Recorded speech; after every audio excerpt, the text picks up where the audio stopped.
Hello everyone and welcome to the Roll to Miss podcast. Today is going to be a little bit more chill and I'm going to be your host. I'm Eleanor. Chris has got nothing to do, so he's going to be an absolute menace, probably. Dave is playing with some magnets that I gave him. I'll chime in occasionally. And I'm not sure what Will has got. You've got a tissue there, Chris. Good for you. Chris has a whole assortment. Cotton wool. Good, he's got his cotton wool, that's alright. Nice and quiet. Nice and quiet. And what have you got, Will? I've got a little fidget cube that I got for Christmas from my mum because she knows what I'm like. And I didn't actually realise, but I have been playing with this, and I didn't realise until just now when I thought, I haven't got one, and I looked down and I was like, oh wait, no, I do. I've got 2 hair ties. Just for ADHD friends and our stims. Perfect. Yeah. I would like to clarify, I don't actually have a ADHD diagnosis. I can't claim it. I don't know if I have it, but there are some indicators, for sure. Just a couple. Like friendship group. Like friendship group, yeah. Yeah. Oh, and what's God doing? God's he's reading his online web serial that he's been reading. God loves online web series. Plural. It's just difficult to get the milk in. On this, what do you call it when you're obsessed with something? Special interest. Hyperfocus. Hyperfixation, yes. Yeah. Special interest. I love that God has hobbies. 3 I mean, years. what else is Sundays for? You know what I mean? God's Day. 5 years. So that is God's special interest. Do any of you guys have any special interest outside of D&D? There's things outside. Well, I mean, in general, not outside D&D, I mean the room. There's things outside this room. Tesco. What's your special interest, Dave? What's your special interest? I don't know. well, Somebody Dave's prepare their already interview told me- questions. I haven't. Dave's already told me he's actually very interested in interest, just the concept of interest. Yeah, Variable right. interest, fixed rate interest. He just loves interest, don't you, Dave?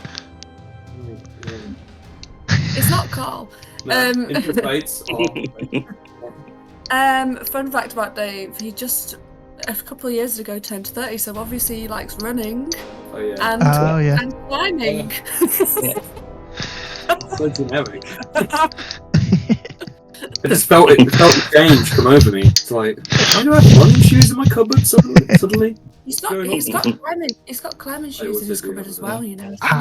You know what? I wanna join in, but bouldering is like really fun. What do you, Will? Legitimately. I am in my early 20s. I don't know. By early 20s, I mean 25. Which is still your early 20s if you ask anyone who's 25. Certainly is. So you've managed to pre-date? Pre-age. Yeah. Pre-age. Wow. Amazing Well, you know. stuff. Some things are timeless. My special interest is Dave.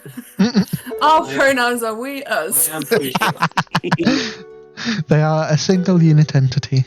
It is just to be expected. No, I have a lot of different hobbies, including, but not limited to, scuba diving, Yeah. cross-stitching, crocheting, knitting, sewing up socks, because there's a bag next to me right One now of that those has hobbies. a building pile of socks I've got. One of those hobbies is different to the others. Scuba diving. I also like to do, Diving, and then followed by Warcraft related. I like to go pole dancing. Oh, Scuba diving, pole And dancing, and crochet. Yes, I can Crochet crochet myself like sexy pole garments. Eleanor, would you mind if I show off something that you've crocheted for one of our birthdays? Yes. You would mind? You would Oh, mind? Okay, I let's. don't mind. You show everybody. please tell everyone what I can do. Look at this. That's Oh not a wow. crochet, Chris. Okay, Try. I mean, Cross stitch. It's not a crochet. And it wasn't for I don't Chloe's think- birthday. I don't That think. No, was I think for one the of baby shower. Yeah, It's the birth of your son.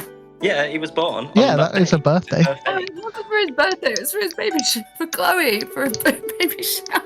Yeah, that's what I said. Close enough. When my son was going to be born in the future. I thought you were going to get the hat, the aubergine hat. That is made of look at that. He crochet. does regularly wear. That one's not crochet. That's knitted. Hello. Yeah, but look how Wait. skillful it is. It's a dragon. Chris, It's a dragon. do you have anything crocheted in your house? I have. Do you know the what crochet aubergine is? thing we were just discussing. No, that was knitted. Oh, Is the it? crochet. I crocheted us all mug warmers for Christmas one year. Have you got that? I don't have that to hand, but I have it somewhere. But that would take No, about he 15 does minutes of have the a crochet podcast. project. He's got 3 of my craft projects in his house Yeah. right now. You're collecting So when them you like say crochet, infinity is that stones. a ball game that posh people play, which they hit things. No, that's croquet, my love. Wait. Is it not like a little potato fritter that you put in the oven? It's not one of those. Again, sort of like French people have it. It's like a cone-shaped baked good. Okay, that's a leap. Oh no, that's a croissant. And we're down to it just starts with cr. That's all we've got at the moment. We're down to this happening. High quality banter. Quality banter. Quality bent. Top quality bands. Quality croissant. I'm not saying that this is derailed slightly, but I don't think we've mentioned botched TTRPG stuff and this loosely TTRPG content. Now, That was a lot of letters you said. You, Chris, I was there 3,000 years ago. But tell the viewers, how did you first get into D&D? Well, I was born into the game. I was born dice first. It caused major problems for my mother, as you can imagine. Unfortunately, that dice first roll was a natural one. Yeah. So they put me back into cook for a couple more months. Did they? A horribly invasive procedure. And then That's It was why actually- his mum's voice is so squeaky. It never She's came never back been down. the same. the show's Community and Stranger Things reminded me of how fun and cool it looked, and so I rounded up some of my good old pals, and some of them still, occasionally We were play all with me. there. All of Happened to be us on the call. Yeah, equally all of us involved. were there. All of Nick and Dave and Eleanor and other people, and then Those were the people who were playing at the time, and still do sometimes. there was No one hadn't even been born back then. No, that's true. yeah. No, it's but a twinkle in my father's eye. 5-year-old over here. Yeah, it was a really fun time. It was a really fun time. Our first roll was actually a natural one, and one of our friends cried and ran out and never played with us again. It genuinely happened. That's Tell horrible. me after. Tell me after. I can't remember. I was drunk. Yeah. But it's a good way to play. Our friend, I didn't have a clue what I was doing. I was like, "Can I be a turtle?" And Chris was like, "Yes, you can be a turtle." you I can was like, be a "All right, turtle. I'll be a turtle monk, and my name is Which of course means beautiful turtle. Turtle." Yes. Yeah. It does. And it turns out that Turtle Monk, by happenstance, is really OP. So Really OP. Would you know? You managed to accidentally would. pick something really strong. Yeah, when I don't try, I'm actually a lot more Mm. successful. So she did pretty much solo That- my very first That boss. unarmored defense with a shell Mm. is pretty insane. It was. That's And all that was I about can 10 years ago this very evening. Jesus Give or Christ. take. Very similar night. Yeah. Okay. Wasn't it in Well- Flat in Borsal Heath? Yeah, so Yeah. it would have been. 8 years. 8 years. Yeah. I did give 4-year try online as well, but I couldn't figure it out as with strangers on the internet and never got round to it. 5e though. 5e was my era. That's baffling because from our experience, your technical know-how has always been next level. Yeah. Would you believe it? Back in the day, I was a little noob like everyone else. Can you imagine that? How And little that's we new. were never DM'd. Yeah. I don't think our relationships would have reached these heights. I think they would have. Yeah. Thank you. Yeah, Eleanor's also instrumental in me meeting my wife, and that's a future conversation, which we can Well, we can talk share about at some point. later. What about you, Will? How did you get into it, seeing as you weren't with us? Yes, because I did it on my own. I first got into it from YouTube. A YouTube channel I watched a lot. They did a lot of like game reviews. Did a series getting into D&D, and they did a mini campaign for their first one. And I saw that. I was like, oh, that looks cool. And I was into like general nerd culture stuff. So I think I was like maybe 17, 18-ish. I was in college at the time, trying to figure last out. week, In the same year we got into it. To be fair, probably around a similar time. Yeah. Yes, but yeah, I was at college at the time, and I'd got into it with my family actually. Me and my 4 brothers and my dad and his partner. 4 brothers. Sorry, 3 brothers. I'm one of 4. Brain, no, think good. Yes. Well, I think 4 boys is still quite a unlucky mother.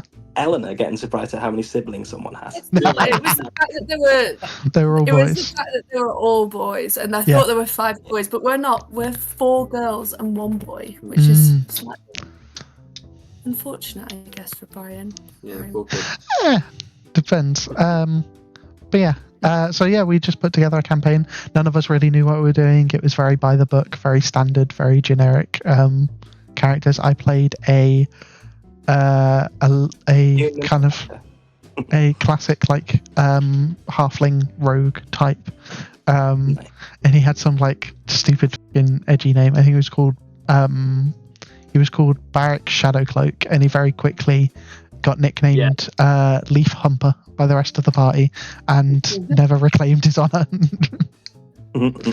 Very classic first character name. Yeah. What about you, Dave? What was your first character? So the very first character I ever played was a friend of mine. Actually, before our first game, it was. I know, right? You what? It was a friend of mine who organised a. I guess it was. Looking back, I think it was the intro to Mines of Fendelver, I suppose. He asked a load of people if we wanted to play. I guess he kind of overshot because too many people showed up, and we ended up having to share characters just because it's a little taster session, like around a big table. Because we had one character sheet between us. one character sheet between 2. Were they also called Barrack Shadowcloak? Actually, me and my buddy who were playing at the time were a halfling rogue named Stabsmans. Were you 2 halflings in a trench coat? Yeah. Which one was Stabs and which one was Mans? It's both stabbing and manning. Was that with Sam? Yeah, that was Sam, and it was Chris. And God was also in the campaign with us the first time, but we don't talk about that because he was a murder hobo. Yeah. Everyone has to have one. Dave was a murder hobo too. I was not a murder hobo. I was less of I a adopted a young girl after Dave murdered her mother. Typical God behaviour. But everyone's got to learn. You've got to play a murder hobo once to learn your lesson. I distinctly recall you killing a work group of dwarves very early on in the game. I'm pretty sure it was off jump.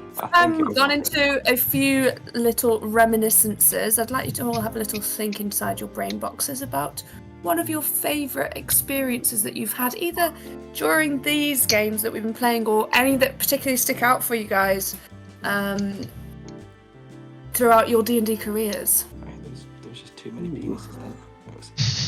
The ending to Descent to Avernus is very satisfying. Yes, Dave and I played a 2-year-long campaign of Descent into Avernus when we lived away for a while. Yeah. With a different group. Another group! I don't want to hear it.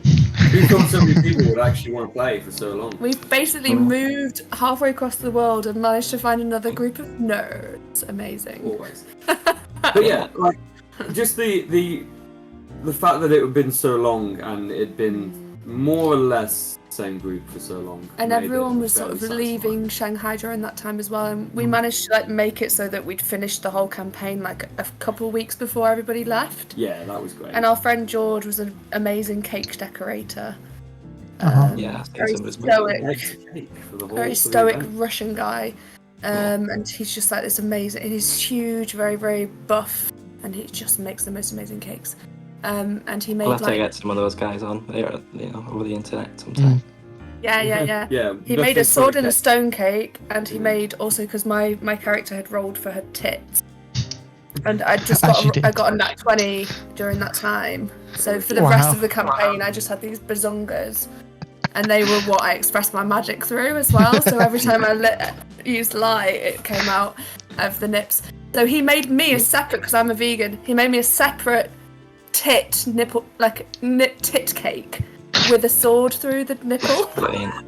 It was very Amazing. interesting. It wasn't sideways. It wasn't just on, it was in. You could pull it, like you could actually pull the sword out. Wow, The aggressive tits. that is quite something. It was good. That's It was probably my a great favourite. time. I mean, What about you guys? yeah, we've all been there where your characters end up having a roll for size off, and quite often, I've seen a guy get a nat 1 on that check, and it's crushing. Well, we played that game, Will, and my guy rolled a strong 11 on the amount of inches. Oh, so he my did. Guy, Ooh. my guy was a cocky prick. So He it was wasn't, a tiny you weren't little rolling halfling. for, like success, you were rolling for inches. Yeah, we were rolling for Yeah. inches. I gave each of them a different die, I think, depending on race. But because Chris's character was such an arrogant little prick, we gave him, I think, a D12, and he rolled an 11. And he's a halfling, so he's not that big. So he is like a solid 30% penis. Yeah. 30% penis in personality and in size. He was more than 30% penis in personality. I do actually, from that campaign, I think is my favourite moment in a D&D campaign ever. And it was, I believe, in the first session we ever did. Was it the go down the deck but actually go up the deck? Yes, it was. That was great. Yeah, so we were playing with our friend Sam, who it was his first time playing D&D, and he was still kind of getting the hang of it. He's a normie. He's Yeah. He's a handsome, sporty normie. Oh. Just one of them. No, yeah. those guys. So it was me, Chris, and our my roommate and long-standing friend Tom. I think that was it at the time. I don't think our other friend had joined. It was the start to Dragons of Stormwreck, and I've always been a fairly go with the flow, very homebrew, like make it up as you go along positive DM. But I was going to try and stick to the module somewhat, but it very quickly derailed. So we started off. So they were on basically a pirate ship that was taking them to Stormwreck Isle, which was this dangerous island full of dragons and stuff. And it was just meant to be a quick 2-minute thing of you meet on the boat and introduce each other and decide to help each other out, which immediately ended up with two of them picking a fight almost, because Sam was playing a half-orc rogue who was just very disagreeable and spoke quite like a caveman. He was a great character, but then they ended up very openly and blatantly, they had a conversation with the captain where he basically told them not to get too drunk, which they didn't like, so they started talking about mutiny, as you do. And then I was like, but then because Sam was new, he kind of didn't really fully have an understanding of the fact that you're not meant to be just kind of hero characters who can, you don't have full protagonist protection. You can't just do anything you want to do. So he was fully planning on taking on an entire ship of pirates. Like I tried to kind of nudge, and the others tried to nudge him to back down. He was fully set on just no, we can take him. And I was like, you very much can't. You are a level 1 rogue. You cannot take an entire ship of a higher level than you pirates. It was his first game. I wanted to go with the flow a little bit, so I was like, okay. So I introduced the character, the first mate, who then sidled up to them and basically you're talking about a mutiny, eh? We've got plans to basically carry out one tonight. So you're either with us or you're against us. So he tasked them with going and taking on the pirate captain, which was a fun little. It was basically meant to be a fun little challenge, which they then very nearly all wiped to.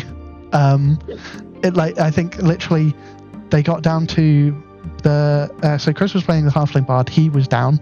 Our friend Tom was playing. What was he back then? He was playing a goblin ranger. Yes, he was playing a goblin ranger who had an obsession with cutting off people's feet.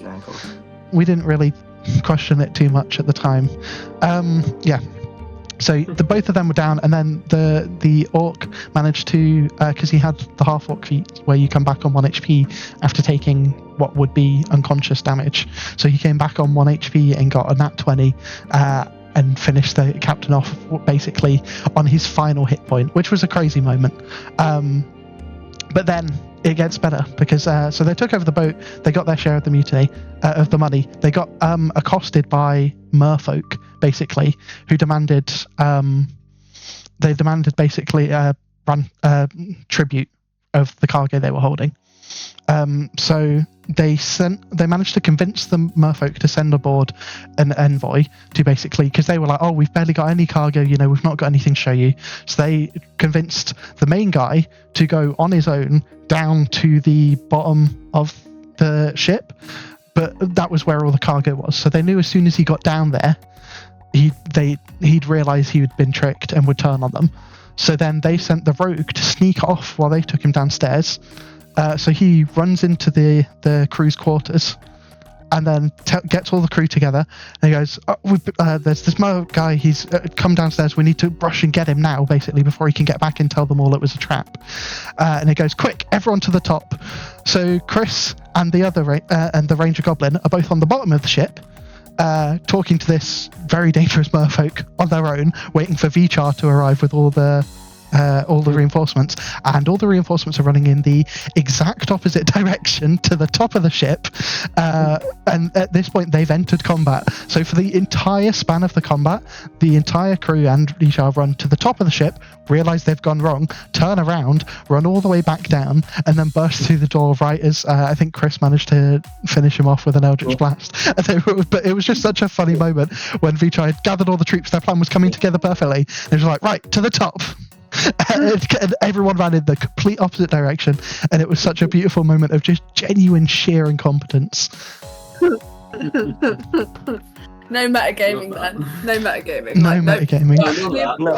The best part was you could see he went the wrong way. Yeah, On him. you could see on Chris's face and Tom's face when he was doing this, like the kind of just, oh fuck, he's absolutely ruined this for us. But they very, very dutifully kept it to themselves and let him play out his mistake.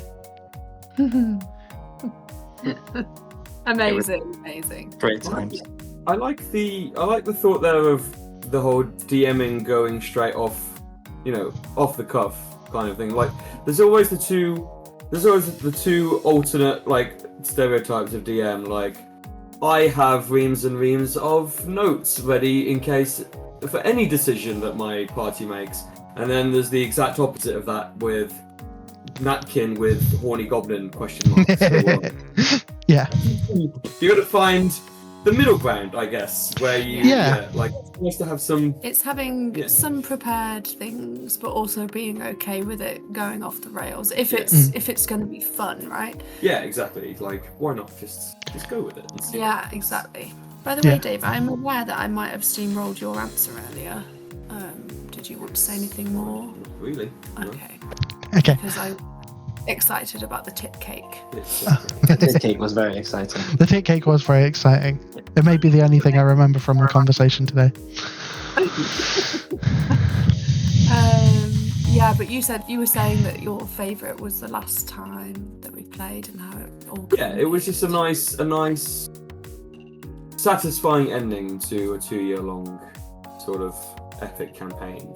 Which, it was having. Well, it's rare that you have a campaign that lasts. Finish it, I would say. Lasts that even long. We did manage to meet up sort of every week. Yeah, it was Which is very incredible planning. That is crazy. Yeah. So that was novel and yeah, like just a beautiful experience. Mine and Dave's characters were the only ones which managed to last the whole They campaign. did, yeah, like actually lasting, like taking a Horde a with big single tits. character. Horde the D is silent. And Cleek, Leek, the Ara Cochrane. our Cochrane Ranger. Amazing. So, Joking. mine's not really a favourite moment, but a favourite character. And I had two favourite characters. Obviously, Uli and Red Birch is a big dumb red druid, and that was just pure shenanigans and just causing as much chaos as possible.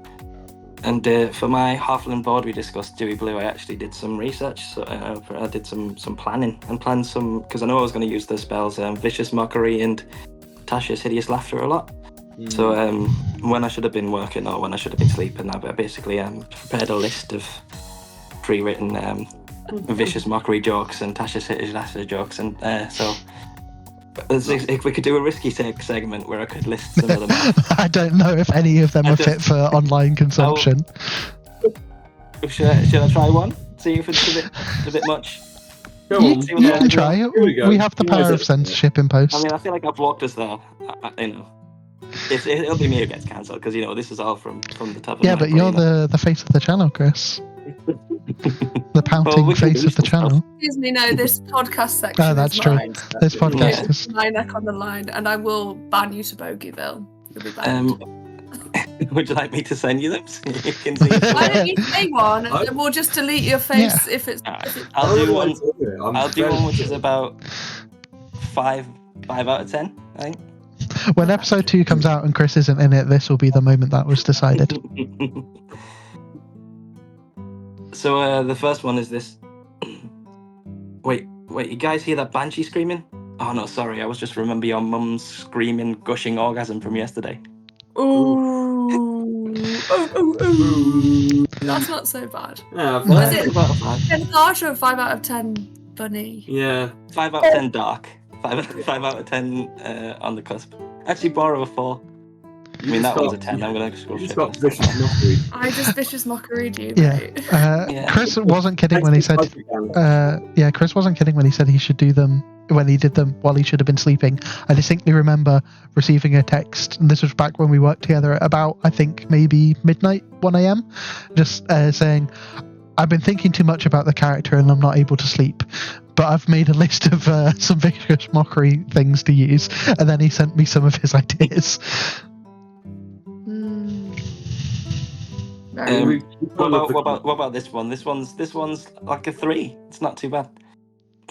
Your mama is so fat, I swerved on my horse to get around her, and I got stuck in her orbit.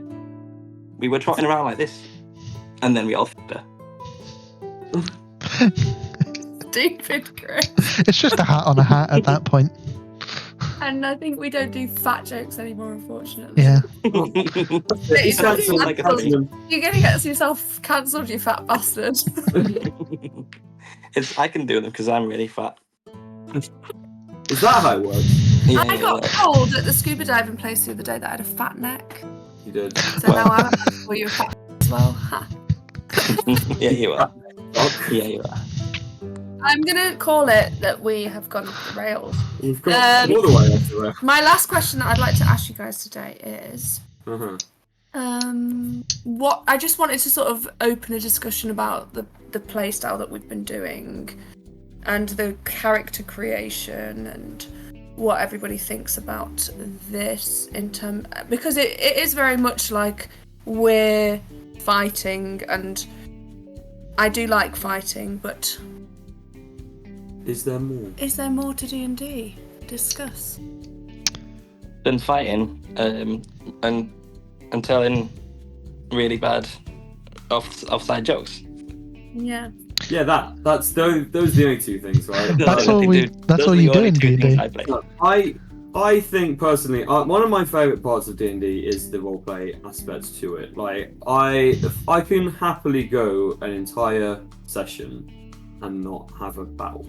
Personally, if I'm playing a campaign, in fact, a lot of my characters actively try to avoid battling because it's more fun in some ways to try and bullshit your way out of a situation. Absolutely.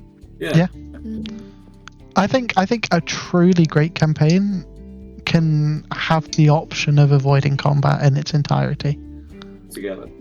I think combat is good, but I think there should always be other options.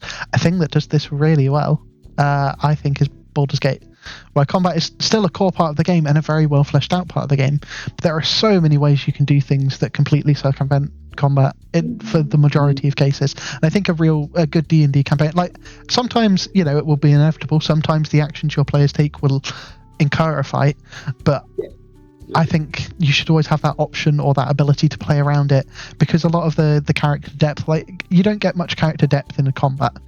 You don't get much character development. You don't get to play to your character's quirks or your traits, aside from like just flavouring how you act when you do things or your decision making in combat. But it's all usually fairly by the numbers and okay, what's the best thing my character can be doing? Whereas in open roleplay, you can do whatever. Yeah, like a lot of combat is how am I maxing this turn? Yeah. And it can get a little bit. Yeah. In fact, actually, I prefer it sometimes when combat is not that, and it's more like, what would my character actually do? Which is probably to f this up in a extravagant way, as opposed to how can I absolutely max out my sort of relevance within this 6 seconds of a fight. Yeah, that can get a little. That can get a little bit over the top if everyone's trying to do that. And it's actually, well, it's 6 seconds is 6 seconds. Yeah. Maybe you don't do shit. Maybe you try and do the thing and it's up and then that's it. That's your turn. And that's perfectly natural. Yeah. I think for me, I think my playing style is similar to like the types of stories I like to read, which I do like Pure a little smut. action, but I'm very, very character focused reader.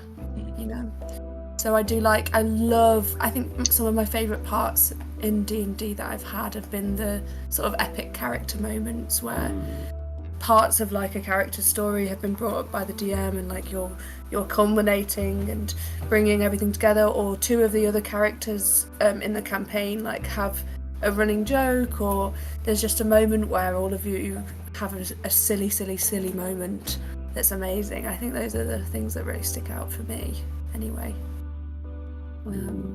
which is I think something to consider, I think, for the channel.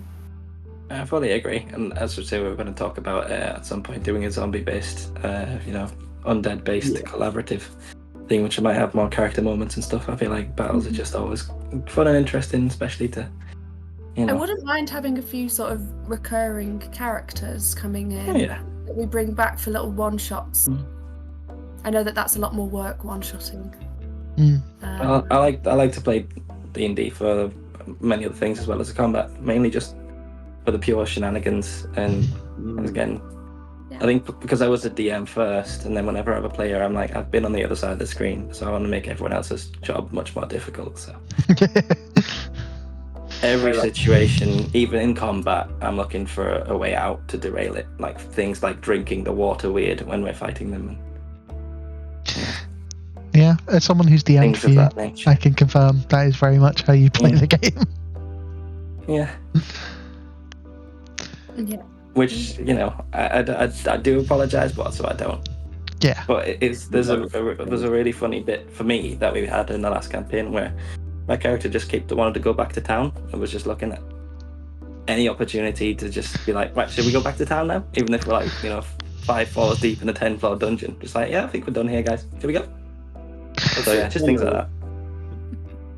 Yeah. It's fun. It's a fun time for me, and that's why I play the game. So I can have fun at the expense of everyone. Is it? I think the beauty of D&D really, and like the thing that makes D&D so great, is the creativity, which is why as I've gone on, I've become much more homebrew pilled, because I think anything that encourages like from I think when I started DMing was really what sold me, but just on like I said, my first campaign derailed completely, and from basically minute 10 was a completely off script, me just kind of making it up as I went along, and the campaign continued in that theme. And I enjoyed both sides of it. I enjoy coming up with creative characters and like role playing them creative ways. I also like coming up with the way, because we mentioned earlier DMing styles, and I think I fall somewhere in the between, because what I will do is I will come up with a plot, and I will draft out points and story beats to hit within the plot, but they are all dependent on the players to trigger those story beats. So you could miss entire sections of the story, or like, you know, there could be clues for a specific story event that you don't pick up on, so you're playing, but like it's all about the player agency. You could just turn around and off and do a different thing, and then I'll come up with a different story.